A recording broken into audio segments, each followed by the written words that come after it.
Hello friends, welcome to SSC coaching centre. दोस्तों, आज के वीडियो में बात करेंगे औसत के प्रश्नों की, एवरेज के प्रश्नों की। और ये सभी प्रश्न दोस्तों परीक्षाओं में पूछे गए हैं। तो चलिए स्टार्ट करते हैं। पहला प्रश्न है, यदि 16A + 16B = 48 हो तो ए तथा बी का औसत क्या है? बैंक पीओ 2006 का प्रश्न। ठीक है, हमें क्या दे रखा है? हमें दे रखा है 16A + 16B = 48। ठीक, अगर मैं यहाँ पर ध्यान से देखूँ तो हमारा 16 यहाँ पर भी है, 16 यहाँ पर भी है। तो मैं क्या करूँगा, 16 को अगर कॉमन ले लूँगा तो हमारा क्या बचेगा? A + B बचेगा। भाई A + B बचेगा 16, और 16 यहाँ से बाहर आ गया कॉमन, बराबर कितना? 48 के। अब मैं 16 से अगर 48 को कटाऊँगा तो कितनी बार में कटेगा? 3 बार में 48 कट जाएगा। और यहाँ पर क्या है हमारा? A + B। ठीक, अब देखिए A + B का योग हमारे पास कितना है? 3। ये क्या है? प्लस का मतलब योग। ए और बी दो संख्या है जिनका योग हमारे पास 3 है। औसत निकालने के लिए आप बहुत अच्छे से जानते हैं कि संख्याओं से योग में डिवाइड दे देंगे। तो ए और बी कितनी संख्या है? 2 संख्याएं। ए और बी कितनी संख्या है? 2। और इनका योग कितना है? 3 है। तो मैं क्या करूंगा, संख्या हमारी 2 है तो 2 से क्या करूंगा, योग में अगर डिवाइड कर दूंगा तो मुझे क्या पता चल जाएगा? औसत। तो 2 1 कम 2 कटेगा, 1 बच्चेगा, नहीं जाएगा, 10 हो जाएगा, 2 पंजे 10। मतलब औसत कितना आ जाएगा? 1.5 हमारा औसत आ जाएगा। इस प्रश्न का सही आंसर आ जाएगा 1.5। 1.5 पहले ऑप्शन में दे रखा है, ये आपके प्रश्न का सही आंसर हो जाएगा। आगे दोस्तों बात समझ में, हमेशा याद रखना कि आपको योग दे रखा है और औसत निकालना है। योग से औसत निकालेंगे तो जितनी संख्या है उतने से योग में डिवाइड कर देंगे, औसत पता चलेगा। ठीक है, सबकी समझ में बात आ गई? किसी को कोई दिक्कत या कोई भी परेशानी नहीं होनी चाहिए। बैंक पीओ 2006 का प्रश्न है। आप कहेंगे कि ऐसे प्रश्न परीक्षा में अब नहीं पूछे जाते, तो ऐसी भूल मत करिएगा।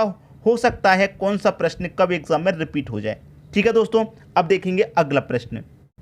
अगला प्रश्न है, ए बी सी की औसत आयु 25 वर्ष है तथा इनकी आयु का अनुपात 3, 5, 7 है। ए की आयु कितनी है? ये प्रश्न 2007 में पूछा गया था। ठीक है, देखिए 3 व्यक्ति हैं, ए, बी और सी। ठीक है, इनका अनुपात कितना दिया गया? 3, 5 और 7। अब देखिए यहाँ पर ए का अनुपात कितना है? 3। अगर मैं इसे 3x कर दूँ तो कोई फर्क पड़ेगा? कोई फर्क नहीं पड़ेगा। इसको 5x कर दूँ, कोई फर्क पड़ेगा? कोई फर्क नहीं पड़ेगा। और इसको अगर मैं 7x कर दूँ तो इसके मान में कोई फर्क पड़ेगा? कोई भी फर्क नहीं पड़ेगा। ठीक है, कोई भी फर्क नहीं पड़ेगा। इनका तीनों का आयु का योग कितना है? 25 वर्ष है। ठीक है, इनका योग कितना है? 25 वर्ष है। ठीक है, जब योग 25 वर्ष है तो मैं यहाँ पर इनका योग कर सकता हूँ। योग इनका कितना है? 25 वर्ष है। और संख्या हमारी कितनी है? ए बी सी 3 संख्या हैं। और जब मैं इनका योग कर रहा हूँ तो हमें क्या करना है? 3 संख्या है तो मैं इसमें 3 से भाग कर दूंगा। ठीक है, अब देखिए 3 का जब 25 से मल्टीप्लाई होगा तो यहाँ पर इनका योग कीजिए। 3x 5 8 8 और 7 15x। ये हो जाएगा इनका योग करने पर 15x। ये हो जाएगा 25 त्रिका 75। अब मैं 15 से 75 काटूंगा, 5 बार में कटेगा, मतलब x का मान कितना आ गया? 5 आ गया। भाई x की वैल्यू 5 आ गई तो x की वैल्यू मैं यहाँ 5 रख सकता हूँ, यहाँ 5 और यहाँ भी x की वैल्यू 5। a की आयु कितनी है? x का मान 5, a का रेशियो कितना? 3, तो 5 त्रिका 15। a की कितनी है? 15। डी ऑप्शन सही। b की पूछ ले तो 5 5 25। सी की पूछ ले 5 7 35। तीनों की निकाल सकते हैं आप। हमसे सिर्फ ए की पूछा तो ए का हमने बता दिया। डी ऑप्शन हो गया आपके प्रश्न का सही आंसर। उम्मीद करूंगा कि सभी की समझ में प्रश्न अच्छे तरीके से आ गया होगा। और ये जो प्रश्न है राज्य बीमा निगम में पूछा गया था 2007 में, राज्य बीमा निगम में। ठीक है दोस्तों, अब देखेंगे अगला प्रश्न। अगला प्रश्न है, 5 संख्याओं का औसत 18 है। एक संख्या निकाल देने पर शेष संख्याओं का औसत 16 है। निकाली गई संख्या कौन सी है? MBA 2004 का प्रश्न। ठीक है, देखिए 5 संख्याओं का औसत कितना? 18। 5 का औसत 18 है। आप जानते हैं संख्या का मल्टीप्लाई औसत में करेंगे तो योग पता चलेगा। तो 18 25 90। इनका योग पता चल गया आपको कितना है? 90 इनका योग है। ठीक है, 90 इनका योग है। फिर कह रहा है कि एक संख्या निकाल देने पर, भाई 5 संख्या थी, 5 में से मैं 1 निकाल दूंगा, कितनी संख्या बचेंगी? 4। एक संख्या निकाल देने पर शेष संख्याओं का औसत कितना है? 16। तो शेष संख्या कितनी बची? 4 ही तो बची एक निकालने पर। उनका औसत कितना है? 16। भाई अगर मैं संख्या का मल्टीप्लाई औसत से करूंगा, योग पता चलेगा। 16 चौके 64 इनका योग है, 4 संख्याओं का योग। ठीक है। अब पूछ क्या रहा है कि निकाली गई संख्या कौन सी है, निकाली गई संख्या पूछ रहा है आपसे। 5 संख्याओं का योग आपका 90 और 4 का कितना है 64। हमने एक निकाली थी, मैं 5 में से 4 घटा दूंगा, एक ही तो आएगा। तो 5 संख्या के योग में से 4 संख्या का योग घटा दूंगा तो इस एक संख्या का योग ही तो बचेगा हमारे पास। तो 90 में से मैं 64 को घटा दूंगा तो कितना बचेगा 26।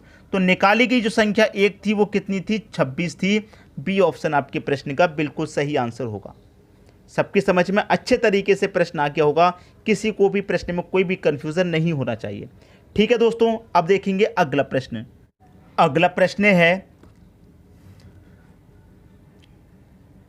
प्रश्न है 6 संख्याओं का औसत 30 है। दोस्तों समझिए, 6 संख्याओं का औसत कितना 30। अगर मैं संख्या का मल पे औसत में करूं तो योग पता चलेगा। तो 6 त्रिक का कितना 18 और 1 0 मतलब 180 आपका योग है 6 संख्याओं का। फिर कह रहा है कि प्रथम 4 संख्याओं का औसत 25 है। प्रथम 4 संख्याओं का औसत कितना 25, तो इसका योग मतलब कितना होगा 25 चौके 100, इनका योग होगा हमारे पास 100। ठीक। फिर यहाँ पर कह रहा है कि अंतिम 3 संख्याओं का औसत 35 है। अंत की जो 3 संख्या हैं उनका औसत 35 है। तो 35 त्रिक का कितना हो जाएगा 105 हो जाएगा इनका योग। अब समझिए प्रश्न को अच्छे से। भाई टोटल संख्या शुरुआत में 6 थी, प्रथम 4 अंतिम 3 हो गई कितनी 7। ठीक है, प्रथम 4 अंतिम 3 टोटल कितनी हो गई 7। हमसे क्या पूछ रहा है कि चौथी संख्या कौन सी है। ठीक है, चौथी संख्या। तो यहाँ पर मैं क्या करूँगा 4 और 3 कितना हो गए 7। कितनी संख्या हो गई 4 और 3 7। 7 में से ये जो 6 संख्या इसको घटा दूंगा। भाई ये 4 और 3 कितनी हो गई 7 हो गई, और 7 में से मैं इस 6 को घटा दूंगा तो एक ही तो बचेगा, जो चौथी संख्या होगी तो एक बचेगा। ये कितना है दोस्तों हमारे 7 संख्याओं का योग। ठीक है, 4 का और 3 मतलब 7 का योग कितना है हमारे पास इन 7 संख्याओं का 100 और 105 मतलब 205। 205 मतलब 7 संख्याओं के योग में से मैं 6 संख्या का घटा दूंगा। भाई 7 में से 6 का घटा दूंगा, एक का बचेगा, वही हमें बताना है। तो मैं 205 में से क्या करूंगा 6 संख्याओं घटा दूंगा, मतलब 180 को घटा दूंगा। तो 205 में से 180 मैंने घटाया तो कितना बचेगा 25। तो जो एक संख्या हमारी चौथी थी वो कौन सी संख्या थी 25 थी। ये आपका आंसर आ गया, 25 दे रखा है पहले ऑप्शन में। ये आपके प्रश्न का बिल्कुल सही आंसर हो जाएगा। उम्मीद करूंगा कि सभी की समझ में प्रश्न अच्छे तरीके से आ गया होगा। अब देखेंगे अगला प्रश्न। अगला प्रश्न है आपका 100 संख्याओं का औसत 44 है। बहुत ही बढ़िया प्रश्न। 100 संख्याओं का औसत कितना 44। संख्याओं का मल्टीप्लाई औसत से करेंगे योग पता चलेगा। तो योग हमारा कितना हो जाएगा 4400। ये हमारा योग हो गया। ठीक, 44 है। इन 100 संख्याओं तथा 4 नई संख्याओं का औसत 50 है। 100 संख्या तो पहली और 4 नई संख्या तो कितनी हो गई 104 संख्या हो गई, और इनका औसत कितना हो गया अब 50 हो गया। तो संख्याओं का मल्टीप्लाई अगर मैं औसत में करूंगा तो मुझे क्या पता चल जाएगा, आप जानते हैं योग पता चलेगा। तो 104 का मल्टीप्लाई मैं 5 से करूंगा तो कितना हो जाएगा दोस्तों, देखिए 0 तो आपका लास्ट में आ जाएगा, ये 0 लास्ट में आ गया, 5 चौके 20 का एक और 0 आ जाएगा। ठीक है, 2 बचा कैरी का। 5 का 0 मल्टीप्लाई करूंगा 0 ही रहेगा, और कैरी का जो 2 था वो रहेगा। 5 एकम 5 मतलब 5200 इनका योग आ गया।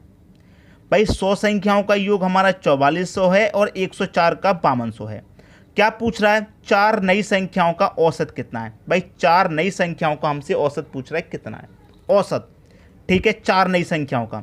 तो 104 में से मैं पहले की 100 घटा दूंगा तो जो 4 नई संख्या थी वही बचेंगी। ठीक है, और 4 संख्याओं का योग कितना हो जाएगा, भाई 104 में से मैं 100 का योग घटा दूंगा तो 5200 में से 4400 घटा दूंगा, योग हमारे पास 800 है। लेकिन योग नहीं पूछा, अगर योग पूछता तो हम 800 आंसर कर देते, हमसे औसत पूछा है। तो औसत निकालने के लिए क्या करते हैं, योग में जितनी संख्या होती है उतने से डिवाइड कर देते हैं, हमारा औसत निकल के आ जाएगा। 4 दूने का 8 और 2 0 मतलब 200 हमारा औसत होगा। औसत कितना होगा 200। 200 हमारे प्रश्न का सही आंसर होगा। ये बिल्कुल करेक्ट आंसर हो गया। आगे दोस्तों सभी की समझ में बात, किसी को कोई भी दिक्कत परेशानी नहीं होनी चाहिए। एसएससी 2007 का पूछा गया प्रश्न है। अब देखेंगे अगला प्रश्न। अगला प्रश्न है 3 संख्याओं का औसत 28 है। दोस्तों 3 संख्याओं का औसत कितना है 28 है। तो योग कैसे मिलेगा, दोनों का मल्टीप्लाई करके संख्याओं का मल्टीप्लाई औसत से कर देंगे, योग पता चलेगा। तो 28 त्रिक का कितना होता है 84। ये हमारा योग हो गया 3 संख्याओं का। क्लियर। अब देखिए क्या करा है, पहली संख्या दूसरी से आधी है, ठीक है, ये पहली संख्या हो गई, ये दूसरी हो गई और ये तीसरी संख्या हो गई। जो पहली संख्या है वो दूसरी से आधी है। अगर हमारी दूसरी संख्या 2 होगी तो पहली आधी कितनी हो जाएगी 1, ठीक है। तथा तीसरी संख्या दूसरी से दोगुनी है, तीसरी संख्या दूसरी से दोगुनी है तो दूसरी से दोगुनी कितनी हो जाएगी 4 हो जाएगी, ठीक है। ये पहली संख्या, दूसरी संख्या, तीसरी संख्या पता चल गई। अब हमारे पास योग कितना है 84 है। जब योग दे रखा है तो हम क्या करेंगे, संख्याओं का भी योग कर लेंगे। भाई संख्याओं का योग करेंगे कितना हो जाएगा 1 और 2 3 और 3 और 4 7। तो इस योग में संख्याओं के योग से डिवाइड कर देंगे, कितनी बार में जाएगा 7 एकम 7, 1 बचेगा 14, 7 दूने का 14, 12 बार में गया। हमसे पूछ क्या रहा है प्रश्न में, तीसरी संख्या क्या है। भाई ये तीसरी संख्या क्या है ये पूछ रहा है। तो 12 का मल्टीप्लाई 4 में कर दीजिए, 12 चौके कितना हो जाएगा 48। तीसरी संख्या हमारी 48 है जो कि डी ऑप्शन में दे रखी है, बिल्कुल सही ऑप्शन हो जाएगा डी।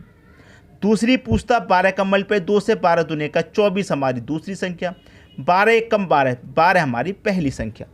उम्मीद करूंगा कि सभी की समझ में अच्छे तरीके से प्रश्न आ गया होगा। अब देखेंगे अगला प्रश्न।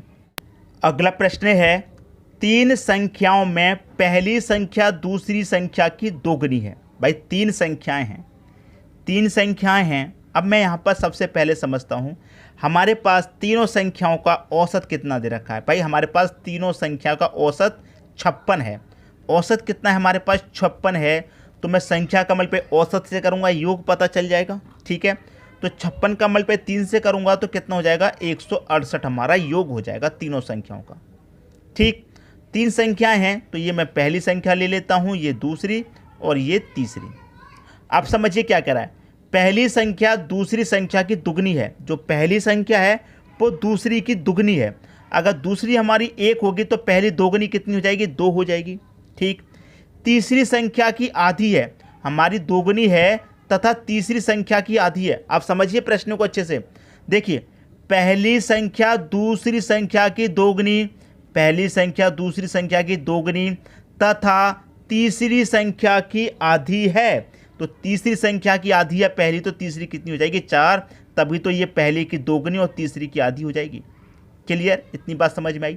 अब देखिए हमारे पास योग कितना है 168 हमारे पास योग है, ठीक है। तो संख्याओं का भी योग हम कर लेंगे। तो 4 और 1 5 और 2 7। भाई 7 से मैं से कटाऊंगा, 7 दूने का 14, 2 बचेगा 28, 7 चौके 28, मतलब 24 बार में ये कट गया। हमसे प्रश्न में क्या पूछा है वो देखना है। पहली तथा तीसरी संख्या का अंतर कितना है, पहली और तीसरी का अंतर। तो अनुपात में अंतर कितना है, 4 और 2 का अंतर कितना हो जाएगा 2। तो 24 का मल्टीप्लाई 2 से कर देंगे, कितना हो जाएगा अंतर हो जाएगा 48 का, ठीक है। चाहो तो ऐसे भी कर सकते हो, 24 का मल्टीप्लाई पहले 2 से करो, फिर 24 का मल्टीप्लाई 4 से करो, दोनों का अंतर निकालो तब भी 48 आएगा। हम क्या करें, पहले अनुपातों का ही अंतर कर लें फिर मल्टीप्लाई कर देंगे। तो 2 और 4 का अंतर 2 आया, अनुपात का अंतर कितना आया 2।